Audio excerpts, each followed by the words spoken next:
Okay, hello dear friends. So this is the testing season. SAT test is starting. So this is an SAT I pulled up from internet. Let's see the problem. X plus y equal to 275. Usually we are intimidated by this kind of word problem. But if it is your choice to do something simple like this number problem and come back to the end, it is your choice. Anyway, when you have a good mindset, read it through. It's not that difficult. If I can read it, you can read it. I am not a native English speaker, so you can do better job than me. So the equation above relates the number of minutes X Maria spent running each day and the number of minutes Y she spends biking each day. So X is running, Y is biking, but both are minutes. In the equation, what does number 75 represent? The number of minutes spent running each day? Of course, it's not, because there's X and Y. The number of minutes spent biking each day? Of course not, because it's the both. The total number of minutes spent running and biking each day. And C is the right answer. Now we see we already know C, but do not forget if D, they give us something that is tricky. The number of minutes spent biking for each minute spent running, for each minute spent running. This is not even grammatically right. So the answer is C. Let me have a pencil. Question number 2. Which of the following is equivalent to this function, to this formula?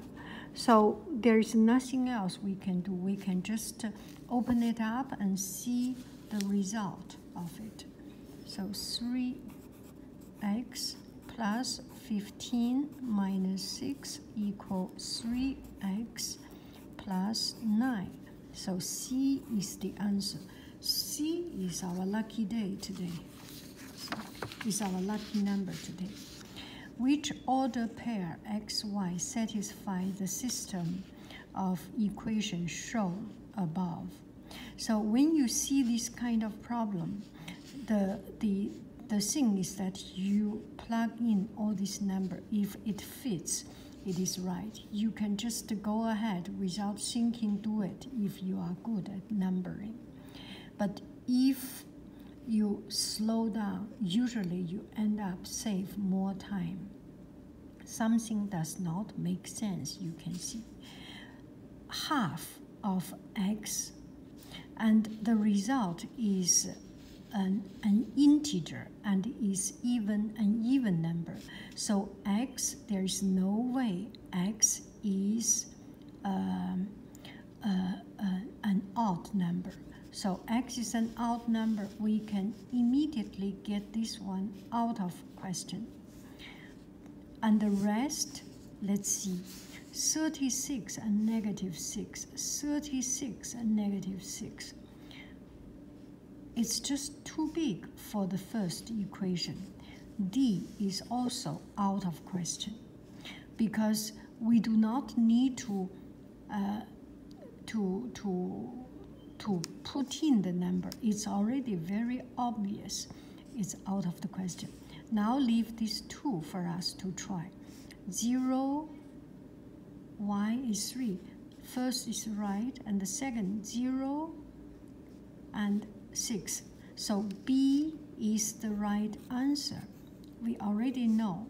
Just to prove that we are solidly right, we better give it a try. 6, negative 3 is negative 6. So it's wrong. So we get this one, C, out of the equation, out of the question. So B is the answer. D, which of the following complex number is equal to this number? So there is nothing else. We just need to do it, right? So 5 plus 12i, open up the parentheses. There's no change. And I to the power of 2 is negative 1. So minus negative 9 minus 6i. If you are good enough, you can do directly open up the parentheses. I am not that good, so I do it solidly and slowly. 5 plus 12i plus 9 plus 6i, so equal 14 plus 18i. Uh-oh, we found something here. That looks familiar. Yes. So D is the answer. 1, 2, 3, 4, 5. Okay, 5. What is f negative 1? So when you see this kind of question, they are trying to let you do. What are they trying to do? You substitute x with negative 1. So you just need to do it. Negative 1 square minus 6, negative 1 plus 3, negative 1, negative minus 1. So this is 1 plus 6 plus 3 divided by negative 2 equal negative 5. A is the answer. We get it. I'm sorry, my handwriting looks really ugly because I am seeing through this. Okay, hello dear friends. Here we have another question. Now I will enlarge a little bit so that we can see clearly. A company that makes wildlife videos purchased camera equipment for $32,400, and the equipment depreciates in value at a constant rate for 12 years, after which it is considered to have no monetary value. How much is the camera equipment worth 4 years after it is purchased?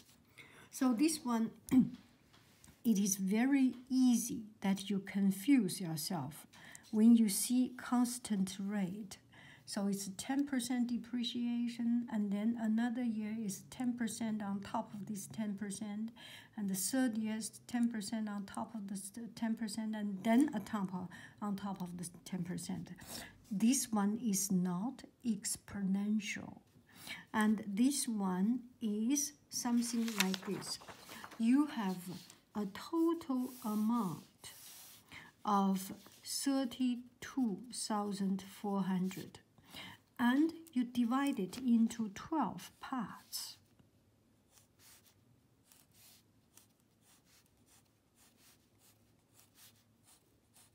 So every year is a certain value. Every year it goes away the same amount, monetary amount of value goes away.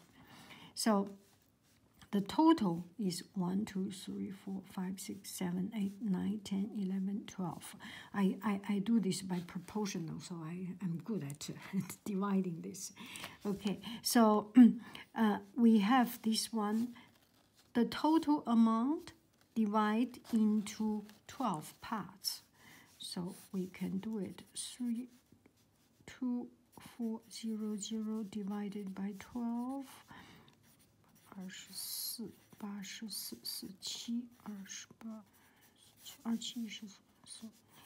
So each part is 2,700. So 2,700, 2,700, 2,700, altogether makes 32,400.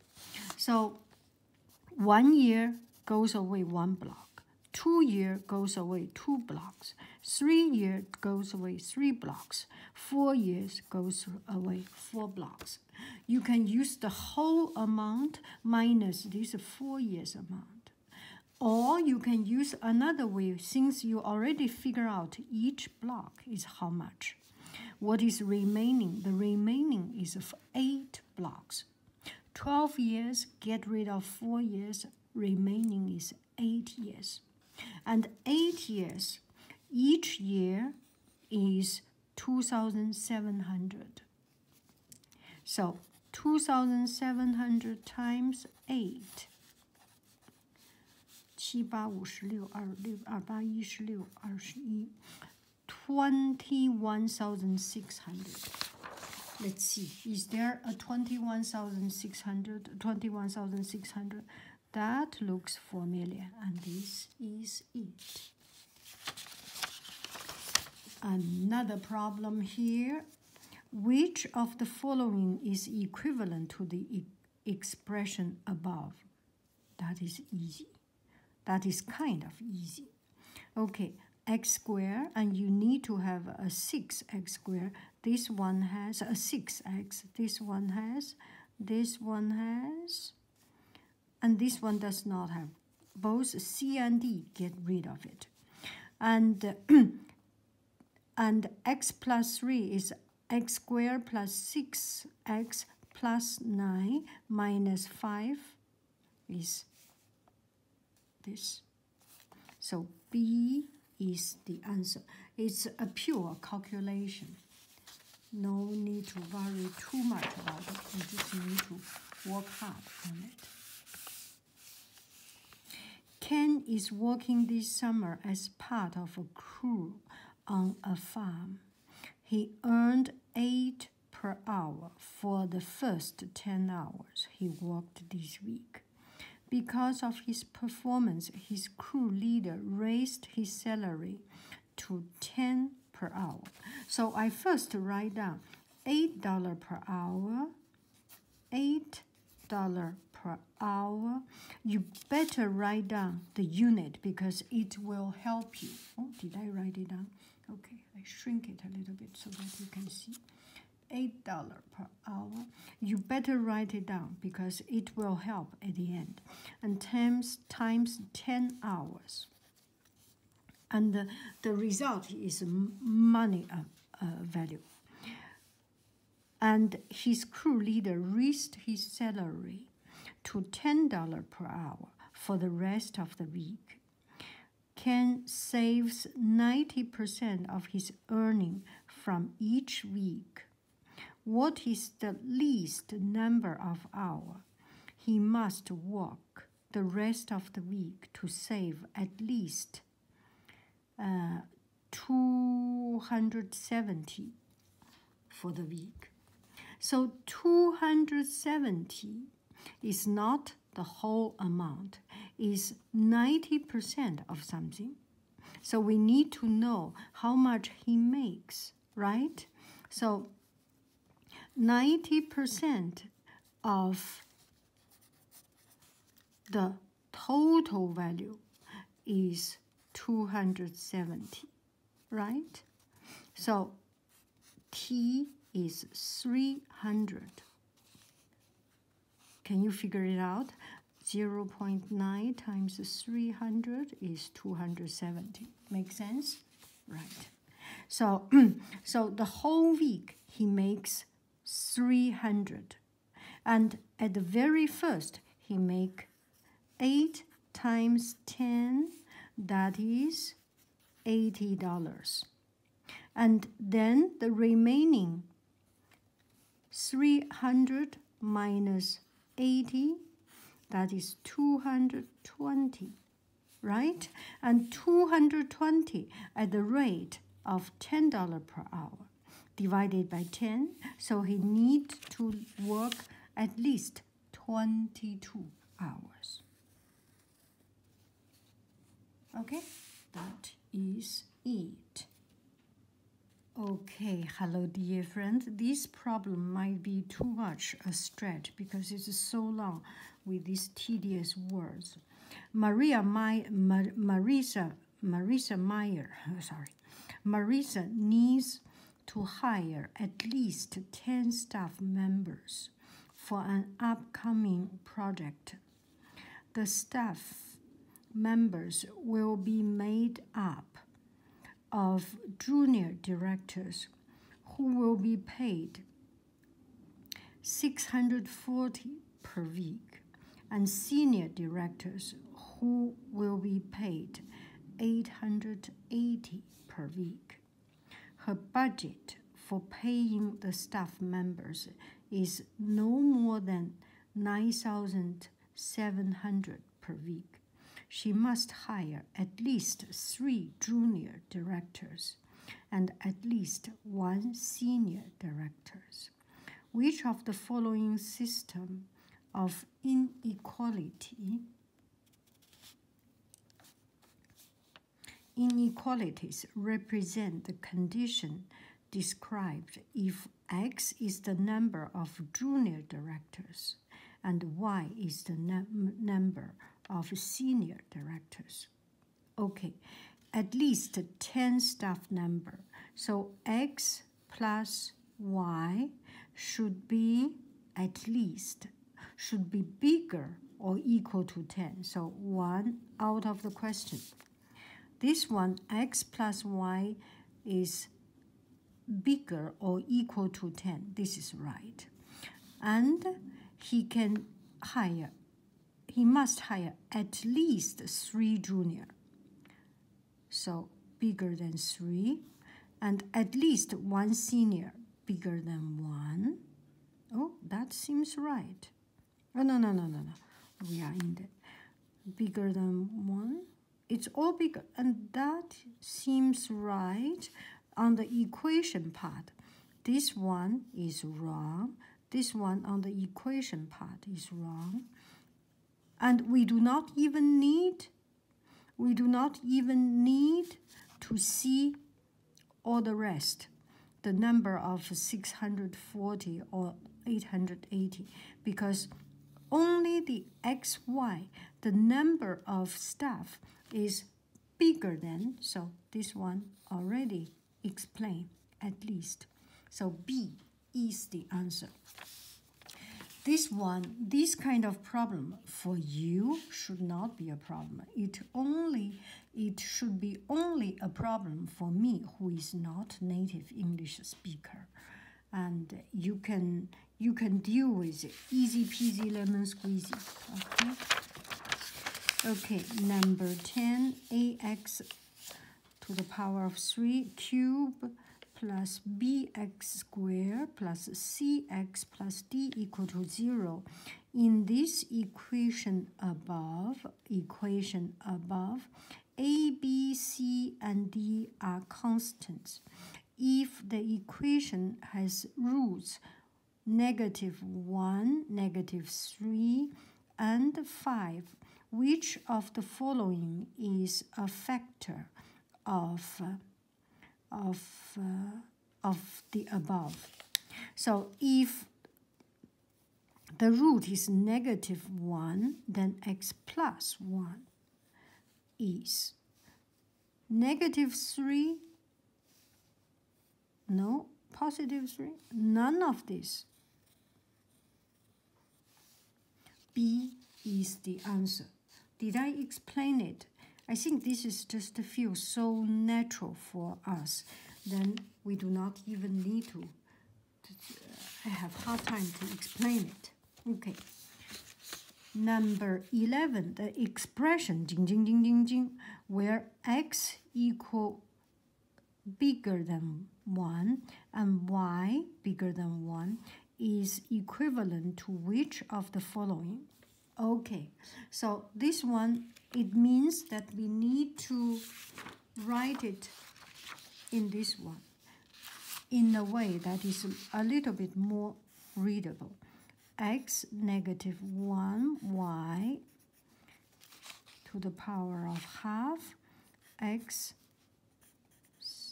1 over 3 y negative 1. What can we do? We can do x negative 2 minus 1 over 3 times y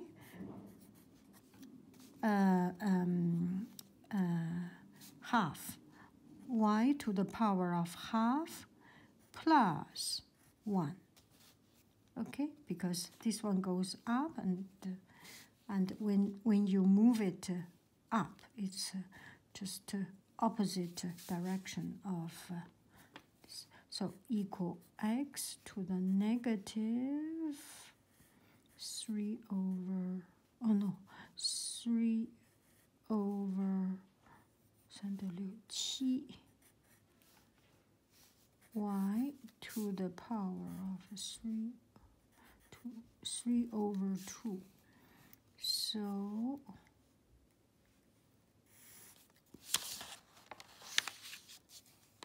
x to 7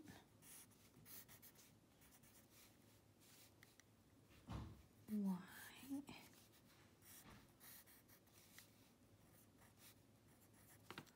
Now we look for if we can find it. X 3 7. Oh, they try to make it x 3 7. Oh yeah, equal to x squared because you take 2 out. Cube x y. This is the answer. Number D is the answer.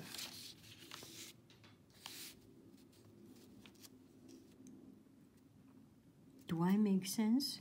Because 7 is 2 times 3 plus 1, right? And y is 2 plus 1. So 2 and under the root of 2. So you get 2 out, leave 1 in. And this one you get 2 out, x squared, and leave 1 in. Leave 1 in. Okay.